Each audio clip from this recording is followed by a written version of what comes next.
Sigurado po kayo sa pagkakatanda ninyo na nandoon sa litratong na naka-file, na i-file ninyo sa PIDEA ang mukha ni Maricel Soriano at ni Bongbong Marcos? Opo, nandun po. Nandoon. Nandun. So doon po sa picture na yon, meron silang sinisinghot na white powdery substance. Opo. Wow. Wow. Hello, magandang umaga mula dito sa California. At syempre magandang gabi sa Pilipinas. Sa lahat ng aking mga palangga, Luzon, Visayas, Mindanao. Grabe, ito na po yung pinakaabangan nating interview sa dating PIDEA agent na kung saan pumirma doon. Ikukumpirma natin kung siya talaga ang pumirma dito sa dito sa pre-operation report sa authority to operate na ipinakita ko sa inyo. Ito yon mga kababayan, itong may pirma yan, pinapakita ko na yung pirma dahil ngayon makakapanayam natin ang PIDEA agent. So mga kababayan, paki-share at kailangan malaman ng buong mundo dahil nung inilabas po natin itong mga papeles na ito, ay sinabi ng PIDEA agent na AI generated. O ginawa-gawa ko lang. Ngayong moment na ito, hindi ko na patatagalin dahil talagang alam ko, kailangan malaman ng buong mundo kung talagang AI generated ang ipinakita nating dokumento na si Marcos Jr. ay naging sangkot sa pagsisinghot ng ipinagbabawal na gamot o ipinagbabawal na pulburon. We're just gonna use that word. Alright? So, ito na po siya. Ang dating PIDEA agent, Mr. Jonathan A. Morales. Ayun, sir. Magandang gabi po dyan sa Pilipinas at maraming salamat po sa inyong pagpaunlak sa akin at sa kaibigan ko nga nag-connect sa inyo. Thank you so much po at pinagbigyan nyo ito. Bago ang lahat, kayo po ba si Jonathan Morales? Magandang gabi po sa inyong lahat. Ako po si dating PIDEA agent, Jonathan Morales. Okay. Sir, gusto ko lang i-identify nyo itong pirma ninyo sa dokumentong hawak ko. Kung nakikita po niya, yan po ba ay pirma nyo, Mr. Jonathan? Opo, pangalan ko po yan at pirma ko. Okay. So bago nyo po sagutin itong mga dokumentong ito, for sure excited ang mga Pilipino, nakilalanin muna kayo. Kayo po ay dating PIDEA agent. Kailan po kayo nagsimulang magtrabaho sa PIDEA or kung dati ba kayong pulis, pakibigyan mo niyo po kami ng background ninyo, sir. Dati po akong pulis at ako ay na-recruit sa Philippine Drug Enforcement Agency ni dating PIDEA Director General Junicio Santiago noong 2009. Okay, 2009. So, nagsimula kayo sa PIDEA 2009. Okay. Hanggang kailan po kayo, from 2009, kasi I believe wala na po kayo sa PIDEA ngayon, di ba? Ilang taon po kayo nagsilbi sa PIDEA? Bali, humigit kumulang sa 5 taon.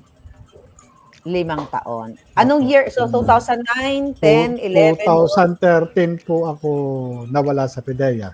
Bali, napag-initan po ako doon. 2013 kayo nawala sa PIDEA. So, 2013 na pag-initan kayo. Isulat ko lang po muna, mamaya na natin i-discuss kung bakit kayo napag-initan, ano? Gusto ko po kayo munang kilalanin. Okay? So, before po ba kayo sa PIDEA, saan po kayo galing na sektor ng, private practice? Saan po kayo dati galing? Bali, investigador po ako sa PNP nung araw. Nung ma-recruit ako sa PIDEA, gawa ng nagkaroon ng vacuum nung panahon na nire-recall yung mga ibang law enforcement units sa PIDEA noon. Kaya isa ako doon sa na-recruit ni Gerald Santiago para Okay. maging ahente doon sa PIDEA nga. So, nung nasa PIDEA po kayo, ano yung pinaka-assignment ninyo? O ano yung pinagkakabalan nyo during your 4 years? O 5 years? Opo. 4 years? Ali, Okay. naging ano po ako, no? Naging operatiba, naging team leader, at naging hepe ng investigation ng Intelligence and Investigation Service. Okay. So, kanina po sinabi nyo na pag-initan kayo noong 2013. Paano po yung napag-initan kayo, sir? Ito po yung mga ano no, paumanhin po kasi kung mamarapatin po ninyo ay meron po kasing darating na Senate investigation at siguro yung doon ko na lang po sasagutin Okay. yon. Ngayon po, Okay. doon sa mga iba itatanong nyo po, baka yun, pwede ko pong sagutin kung Okay. ano po, mamarapatin po ninyo. Okay, sir. Okay, naintindihan ko po. Sige, didiretso na po ako, sir, sa aking tanong. So, gusto ko Opo. lang po i-identify po ninyo yung itong mga dokumentong ipapakita ko sa inyo. Familiar po ba kayo dito sa dokumento na ito? Opo, yan po yung pre-operation report na isa sa mga isa sa mga tawag dito. Alam na nung PIDEA Manual of Operation bago magsagawa ng kahit anong anti-illegal drugs operation. Okay. So, ito po ay dated March 10. Alright? Familiar po ba kayo dito sa mga dokumentong ito? Yan po yung yung cover letter doon sa ginawa kong pre-ops at saka yung authority to operate para po doon sa aking boss. Okay. So, ito po, sir. Familiar kayo dito? Kasi may pirma Yan po nyo. yung authority to operate, nakalagay po dyan yung yung mga vehicles na gagamitin para doon sa operation. Okay. At saka So, yung duration ng operation. So, sir, sa makatuwid, ito pong mga dokumentong itong hawak ko ngayon na ipinakita sa inyo na may pirma nyo, hindi po siya AI. Ano po ang ibig nyo sabihin doon sa AI? Artificial Kasi Intelligence. Hindi ho ako familiar doon sa mga ganong Okay. Okay, sir. So, kasi po, nung inilabas ko po itong mga dokumentong ito sa aking Facebook account, dahil ako po ay nabigyan nito ng mga random, ang tawag ko nga po, puting aso, informante, na sinasabi na si Marcos Jr. ay muntik nang ma-raid noong panahon na ito, noong 2012, noong 2012. Pero nung inilabas ko po ang dokumentong yon, ay sinabi ng PIDEA agent, PIDEA chief na si Lazo na ito daw po ay AI generated or fake or gawa-gawa lang using the new technology. Ibig nyo bang sabihin yung AI generated, computer generated? Yes, computer generated, not original, peke, gawa-gawa ni Maharlika. Ito po ba, Hindi ginawa po. ko ba sa tingin niyo? Hindi po. Sa pagkakatanda ko nga po, ako po yan. Kaya lang, meron ho kasi akong dyan sa mga dokumento na nauna nyo nang naipresenta doon sa publiko. Kasi po, meron tayong tinatawag na yung revelation of secret. Kaya ako sumulat doon sa Philippine Drug Enforcement Agency at sinulatan ko si Director General Moro Lasso patungkol po doon sa declassification ng mga classified information na naandyan sa mga dokumento na yan. Ito Yes, pong, sir. yan pong mga dokumento nyo na yan, pagpaumanhin po ninyo, yan po hindi po para sa sa publiko. Yan po ay dapat nasa pag-iingat ng gobyerno, lalo na doon sa intelligence unit kung saan po dapat nandun yan. Yun Okay. po, ganun po yun. Kaya nga, sumulat po ako para papanagutin yung mga taong nasa likod ng pagpapakalat yan at para na rin po maiwasan, maulit yung mga ganyang kahalintulad na ano. Ngayon po, dahil nga ganun yung kagrabe, yung nailabas, yung ano na yan, ano. Ngayon, ang ano po ng aking sulat ay magkaroon ng accountability. Yung mga taong nagpabaya dyan sa mga dokumentong yan at doon sa mga tao na dapat ay mayroong tungkulin para ipatupad yung batas o mandato na iniatang sa kanila. Patungkol po dyan doon sa mga taong nandyan po bilang subject ng operation ng PIDEA. Okay. Sir, bago po tayo dun sa letter ninyo sa Kailasot, sa Senado at sa Presidente, ano, gusto ko lang pong isa-isahin itong mga dokumento na ito. Dito sa cover letter, sir, kasi napansin din po ng netizen ito, kaya pinagdudahan din nila na ito daw ay AI generated. Unang-una po dito, ang address ay magkaiba. Alright? Dito sa pre-operation letter, magpunta muna tayo sa memorandum, ano, yung cover letter na sinasabi ninyo. So, nakalagay dito for Director IIS. Ano pong ba ibig sabihin ng IIS? Remind me. Investigation. Intelligence Investigation Service po. Okay, intelligence. Okay, that's good. So, subject, reported nefarious activities of Maricel Soriano and Maria and Bongbong Marcos, alias Bonget, March 10, 2012. So, natatandaan niyo po itong memorandum na ito. Opo. Okay. Sabi dito sa cover letter, this has reference to the reported nefarious activities of Maricel Soriano and or alias Maria of Unit 46C. Rizal Tower Building, Rockwell Barangay Poblacion, Makati City, and Bongbong Marcos alias Bonget with unknown address. Number 2, a confidential informant personally appeared before this office and reported the above-named showbiz and political personalities together with some unidentified male and female companions who were allegedly frequent seen inhaling white powdery substance suspected to be illegal drugs inside the above-cited condominium. Okay? So bago ko ito tapusin, dito po kasi sa pre-operation report, ang nakalagay po kasi na address dito ay 4C. So dito sa cover is 46C. Ano po ba talaga ang tamang address? 46C. So ito po ay typographical lang dito sa pre-operation nangyayari report. naman po yan. Okay. Alright, so ituloy ko 46C. dito, sir. Yung dito sa cover letter, yung memorandum nga. Number 3, nakalagay dito, recommendation approval of the attached pre-operation report / authority to operate to conduct casing and surveillance to verify the veracity of this report for their possible apprehension if warranted. Okay, sir. Then, nakapirma po kayo dito. So, sa makatuwid, hindi po siya AI.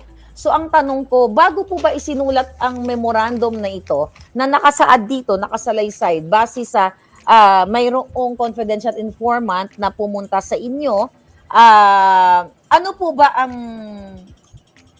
dalhin niyo po kami doon sa panahon na yon na bago ito tinipe, itong memorandum na ito. Ano po ang nangyari bago kayo nag-create nitong memorandum na ito?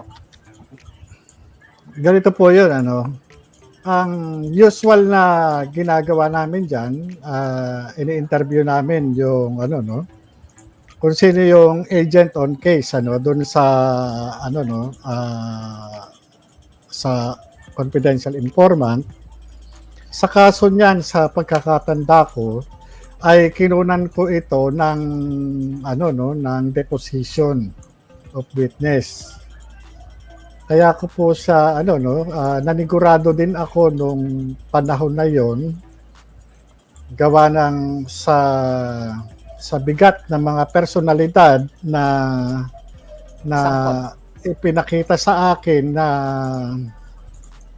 downloaded computer printout ng mga litrato, talagang ano no, kaya nagpasya ako noon na i-reduce ko siya doon sa sworn statement at kasabay na rin nung paghamon ko doon mismo sa confidential informant na kung handa ba niyang panumpaan at lagdaan itong kanyang ibibigay na impormasyon. At yun nga nangyari, no. Bali kinunan ko siya ng statement na umabot kami ng gabi nung kinunan ko siya. At yun, matapos doon, ginawa ko yung memo. And kinabukasan nga, no, nung araw na yon, ginawa naman itong pre-ops at saka yung authority to operate para makapagsagawa sana kami ng casing and surveillance.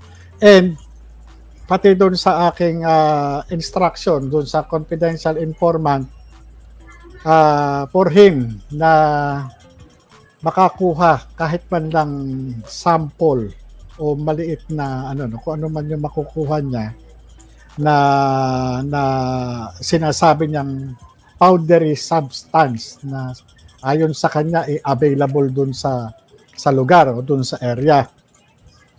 Kaya yun sana yung mangyayari doon. Kaya yun yung purpose niyang authority to operate at ng pre-operation report para at least magkaroon ng masunod namin yung presumption of regularity in the performance of our official duties.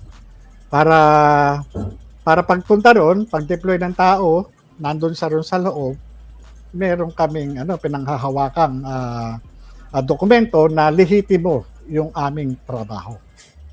Okay.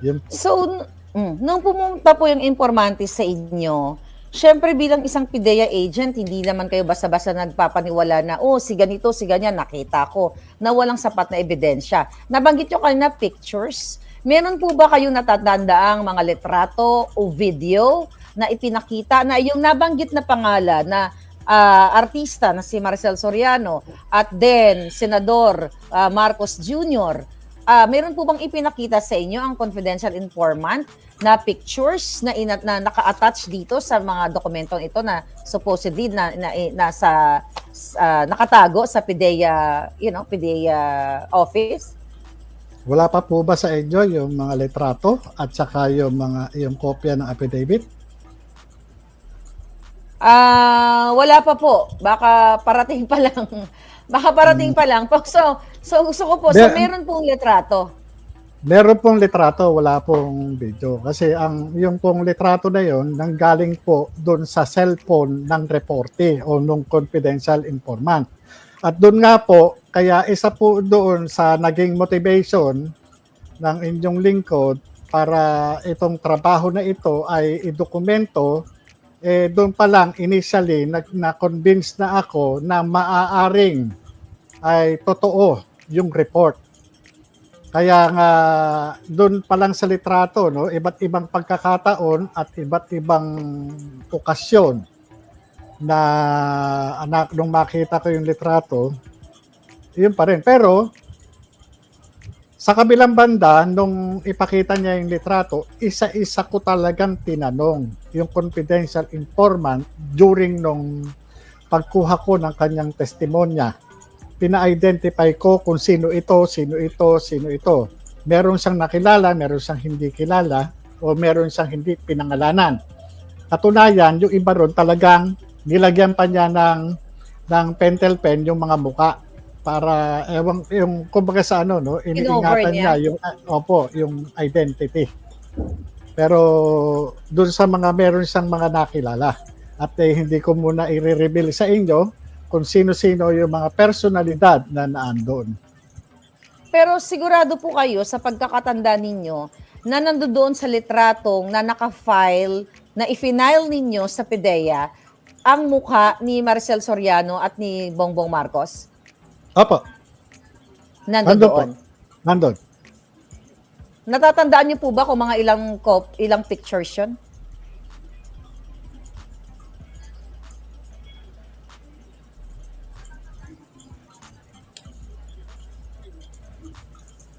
Lima? Mga 5 picture. Limang pictures. So, doon po sa Iba't mga ibang pagkakataon, iba't ibang location. Ayon So, doon when sa you say, confidential information. ayon sa confidential at saka litrato, doon po ba sa litrato, kung babalikan natin, nakikita na may mga sumisinghot Mga ng 5, more or less 5 yun. so doon po sa litrato kasi dito based dito sa report nito, allegedly frequently seen inhaling white powdery substance. So doon po sa picture na yon, meron silang sinisinghot na white powdery substance. Opo. Wow. Wow. So, grabe. So, ang pinakamalaking tanong, nasa PIDEA pa kaya yun? Opo. Kasi supposedly, Doon nandoon ko po pa yung mga iniwan pictures. yun kasi nung ito kaso po na ito, no, itinrato ko, ano lang naman para siyang ordinaryo, no. Marami na rin kami nahahawakan na malalaking kaso, no. Pag hindi natutuloy, diyan lang. Andiyan yung nakapile yan diyan sa sa investigation division. So, ganoon naman po kami. Kahit yung mga case folders na mga ongoing cases at saka yung mga case operational plan na namin tinatrabaho, no. Andun lang siya. Hindi naman kumbaga sa andun lang 'yon. Kaya ako talagang tiwala ako na andun. Kaya nagulat talaga ako nung mapunta sa inyo mapunta sa inyo. Yun yung isa ron sa sabi ko parang may mali talaga, hindi po pwede. Kaya nga ang sumulat ako, parang may managot. May managot dun sa mga nagko-custody nitong mga classified information na ito. Kasi siyempre, yun may mga ongoing targets kasi. At saka makakapahamak ng buhay ng ahente o ng sino mang inosente. Pero yes, naintindihan ko po kayo. Pero siguro dahil sa sobrang galit na rin siguro ng mga taga-PIDEA mismo sa loob dahil sa malupit na nararanasan nila ngayon sa panahon ni gobyerno ni Marcos Jr. Kaya yun din po siguro yung nag-trigger sa kanila na ilabas itong report na ito na supposedly confidential para malaman ng taong bayan na ang namumuno ngayon na si Marcos Jr. ay talagang supposedly ay aarestuhin na dapat, dadamputin na dahil sa kanyang pagkasangkot dito sa pulburo na ito, na yun po ang term ko, paumanin, dito sa naganap na sesyon na inireport sa inyo ng confidential informante. Ang tanong ko po sa inyo, sir, nung nakita nyo yung pictures, okay, sa iba't ibang pagkakataon na may sinisinghot sila, nakita mo si Maricel Soriano, nakita mo si Bongbong Marcos. Si Maricel Soriano, ba kilala nyo siya bilang artista nung time na yon, nung nakita nyo yung picture? Opo. Kilala nyo siya. So, klaro. Si Bongbong Marcos po, kilala nyo siya nung nakita nyo doon sa picture? Opo. Pero, kung pwede pa sumagot? Opo, go ahead, sir.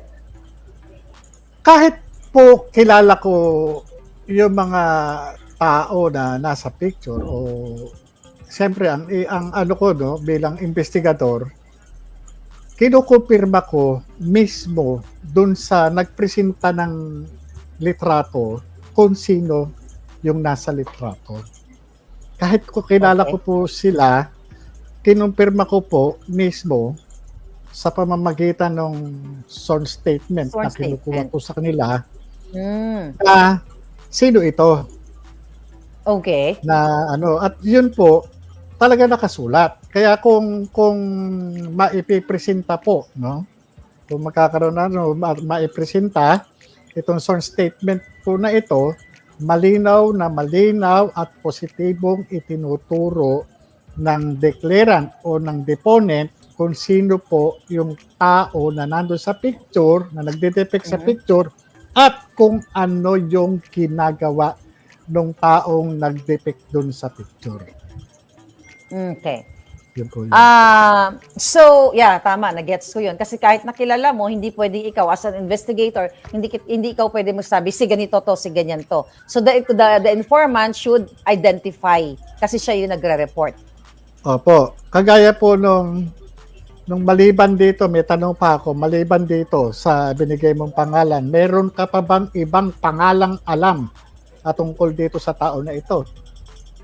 O yan lang po Okay. ang pangalan alam ko. Ganun po ang hindi ko po pwede Yun na lang kahit yung alam ko yung isinulat. buong pangalan, hindi ko po pwedeng ilagay yon hanggat hindi naman niya sinasabi. Kaya lahat lang nung sinasabi niya, yun lang po ang nai-reduce dun sa sworn statement. So, dito sa sworn statement na ito na may permado ninyo, kayo po personally ang nag-type nito? Opo. Kayo ang nag-type nito. So, Opo. tandang-tanda Wala niyo. naman po ako sekretaryo dun. Wala kang secretary. So, kung babalakan po natin yung date na March 10, 2012, mali ikaw, ang informante, sino-sino po yung tao sa loob ng opisina na yun? Kung matatandaan nyo. Hindi nyo kailangan pangalanan, pero, ilan kayo ang nandoon? Nandun po yun sa sworn statement. Kapag ka Okay. po, normally, pagka gumagawa po ako ng, ng sworn statement, nakadeklara po kung sino yung nandun. Halimbawa po, ng Malaya at Kusang Loob na salaysay ni Juan de la Cruz. Okay. Na kinuha ni ganito sa harap ni na. Nandun po yon. Kaya, hindi po pwede na, lalo na pag kumukuha po ako ng salaysay, kinakailangan talaga meron talagang kaharap. Halimbawa, pare, May witness. ate, Okay. kuya, na lalagay kita rito, no, na ganyan. Para at least pagdating ng sa korte, meron ako maipapresenta na ito sa harap ni ganito kinunang ko to, ito yung kasulat yung mga pangalan nila. Okay. Ganun naman Sir, po yun. another issue nung inilabas ko po ito na sinasabi na artificial intelligence generated, isa din to sa paliwanag ng PDEA na ito yung pang-counter nila sa akin na ito po ay walang control number. Okay? Ang sabi nila, gawa-gawa ni Maharlika yan, walang control number. Okay? So ano po ba ang paliwanag natin? Bakit po walang control number ito? Yan po, kaya wala pong control number kasi nga hindi pinayagan, hindi natuloy. Kasi kung natuloy yan, ginawa ng opisina, after na mapirman, saka po namin dadalhin yan sa National Operation Center. Doon sa aming Plans and Operation Service. Doon po dinadala yan para doon sa, magbibigay sila ng Certificate of Coordination. Lalagyan po ng control number yan. Pero hindi lang naman ngayon lang nangyari yan, dyan sa kaso na yan, marami na rin yung pagkakataon din kami noon na hindi talaga natutuloy, hindi pinapayagan ng Deputy Director General for Operations. Kung ano man yung motibo, hindi saka na po natin i-discuss. Ayan na, PDEA agent, nagsalita na si Maricel Soriano at si Junior Di Umano ay may picture doon sa ipinasa nilang report bago nila hulihin sana itong nagpupulburon. At yung pulburon issue na yan ay maabangan natin yan sa Senate hearing ni Senator Bato de la Rosa kung ano ba ang katotohanan dyan. Ay ngayon pa lang, itong PDEA agent na to ay unti-unti nang sinisiraan na hindi daw mapagkatiwalaan. At ingat-ingat din itong PDEA agent na to kasi alam naman natin kung sino yung binangga. Nasa taas at nakaupo, kaya kaya niyang paggalawin yung nasa baba. Ito naman, sana alamin natin kung totoo ba yan o hindi. Kung totoo man yan, ako nakakahiya naman talaga. Mayroon pa namang ebidensya sila na hawak sa panahon pa ni Aquino yan na hulihin sana nila at damay dito si Maricel Soriano. May picture pa daw sila habang nagpupulburon. Nako. Ano bang maganda yan pag naimbitahan din si Maricel Soriano sa Senado para marinig natin yung side niya. Kasi parang tahimik siya ngayon eh. At itong si Junior ay hindi naman pwede yan basta-basta papuntahin dyan. kasi siya yung nasa posisyon ngayon. Yung taong bayan ng desisyon dyan. Kung ano ba, okay lang ba na may ganyan tayong namumuno? Kung totoo man. Pero kung hindi man totoo, dapat managot din yung mga nagpalabas niyan na hindi pala totoo. Sana wag gayahin ni Senator Bato de la Rosa si Raffy Tulfo na yung sa PCSO na bigla na lang tumahimik. Huwag naman sana gano'n na. Hanggang dito na lang. Thank you. Bye-bye.